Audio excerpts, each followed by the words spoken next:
요즘 이런 생각 해본 적 있지 않나요? 도대체 나는 왜 이렇게 안 풀리지? 친구는 스타트업 투자받아 해외 출장 다니고, 동창은 공무원 합격해서 안정된 직장 생활을 하고, SNS에선 매일 누군가가 여행, 결혼, 성공을 자랑합니다. 근데 내 통장엔 마이너스, 회사에선 내 의견은 묵살, 사랑도 뜻대로 안 되고 하루하루가 버겁습니다. 밤에 불 꺼진 방에서 문득 이런 생각이 듭니다.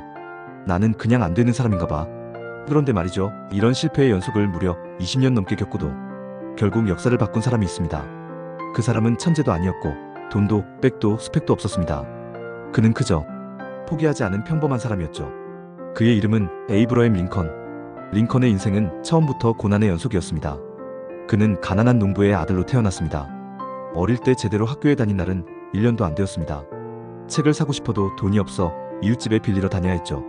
그러다 20살이 되자 내 힘으로 뭔가 해보겠다며 친구와 작은 가게를 열었습니다. 하지만 장사 경험이 없던 두 사람은 금세 빚더미에 앉습니다. 링컨의 첫 사업은 완전한 실패로 끝났습니다. 그는 갚아야 할 빚이 $1000, 지금 가치로 수천만 원이었죠. 그는 농장에서 일하며 그 빚을 갚았습니다. 성공은 못했지만 신용은 잃지 않겠다는 마음으로요. 그리고 몇 년 뒤 그는 새로운 꿈을 꿉니다. 정치를 통해 세상을 바꾸자. 하지만 결과는 처음 출마한 선거에서 낙선, 그 다음 선거에서도 낙선, 그 다음에도 낙선. 게다가 사랑하던 여인 앤 러틀리지가 병으로 세상을 떠났습니다. 그녀는 링컨의 첫사랑이자 유일한 위안이었죠. 그 상실로 그는 심한 우울증에 빠졌고, 한때는 스스로 목숨을 끊고 싶다는 편지를 남기기도 했습니다. 사람들은 그를 이렇게 불렀습니다. 패배자, 불운한 남자, 세상을 이길 수 없는 사람. 그런데 이상하게도 링컨은 그만두지 않았습니다. 어떤 기자가 물었습니다. 그 많은 실패 속에서도 왜 계속 도전하셨나요? 링컨은 이렇게 대답했습니다. 나는 천천히 걷지만 절대 뒤로 가지는 않는다. 그는 자신의 속도를 포기하지 않았습니다. 느리더라도 한 걸음이라도 앞으로 나아가는 것. 그게 그가 세상에 남긴 가장 강한 메시지였습니다. 그의 중심에는 한 가지 신념이 있었습니다. 모든 사람은 평등하게 존중받아야 한다. 당시 미국 사회는 노예제도가 당연시되던 시대였습니다. 백인과 흑인이 함께 서 있는 것조차 용납되지 않았죠. 하지만 링컨은 확신했습니다. 인간은 태어날 때부터 자유롭다. 이 믿음 하나 때문에 그는 끝없는 비난과 조롱을 견뎌냈습니다. 저 시골 촌놈이 무슨 대통령이야? 노예 해방 같은 이상주의는 현실에서 불가능해. 그의 연설은 종종 웃음거리가 되었습니다. 그가 서면 군중들은 피식 웃었죠. 하지만 링컨은 좌절 대신 기록을 남겼습니다. 그는 늘 자신에게 물었습니다. 이 실패에서 나는 무엇을 배울 수 있을까? 그리고 답을 찾았습니다. 그는 매번 자신을 조금씩 더 다듬었습니다. 연설 기술, 사람을 설득하는 법, 청중의 마음을 읽는 감각. 그 모든 것은 실패 속에서 얻은 것이었습니다. 그는 자신을 천천히 성장하는 나무로 여겼습니다. 시간은 걸리지만 뿌리가 깊으면 쓰러지지 않는 나무. 1858년 그는 또 상원의원 선거에 나갔습니다. 결과는 또 낙선. 하지만 이번엔 달랐습니다. 그의 연설이 미국 전역을 흔들었거든요. 그 유명한 하우스 디바이디드 더 하우스 디바이디드 연설. 하나로 서지 못한 집은 무너진다.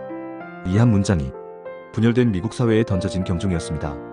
그는 노예제를 반대하며 모든 인간이 평등해야 한다고 외쳤습니다. 사람들은 처음엔 조롱했습니다.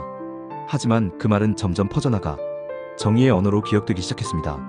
2년 뒤 1860년 그는 마침내 미국 대통령이 됩니다. 그가 대통령이 되었을 때 그를 반대하던 주들은 분열을 선언했고 남북전쟁이 일어났습니다. 수많은 이들이 링컨을 비난했습니다. 당신의 이상주의가 나라를 갈라놨다. 하지만 링컨은 흔들리지 않았습니다. 그는 노예 해방 선언을 발표합니다. 인간은 누구나 자유롭다.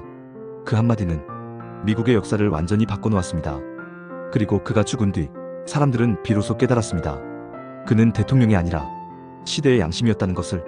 링컨은 성공한 인물이기 전에 실패를 견딜 줄 아는 인간이었습니다.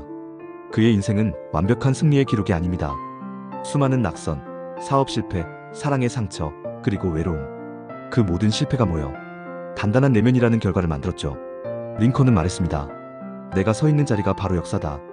그의 이 말은 지금 실패 속에서 버티고 있는 모든 사람에게 묵직한 위로가 됩니다. 우리는 종종 이렇게 생각합니다. 나는 너무 늦었다. 나는 재능이 없다. 나는 이미 너무 많은 걸 잃었다. 하지만 링컨은 증명했습니다. 진짜 실패란 멈추는 것이다. 그는 천천히 걸었지만 단 한 번도 뒤로 가지 않았습니다. 당신이 지금 넘어져 있다면 그건 실패가 아닙니다. 당신이 여전히 나아가고 있다면 이미 성공의 길 위에 있습니다. 링컨의 삶은 우리에게 이렇게 말합니다. 성공은 재능의 결과가 아니다. 성공은 버팀의 결과다. 한 번의 승리는 운일 수 있지만 10번의 실패 뒤에도 계속 나아가는 건 의지입니다. 오늘의 실패가 당신의 마지막이 되지 않게 하세요. 지금의 상처는 언젠가 누군가에게 용기의 근거가 됩니다. 링컨은 그걸 자신의 생으로 증명했습니다.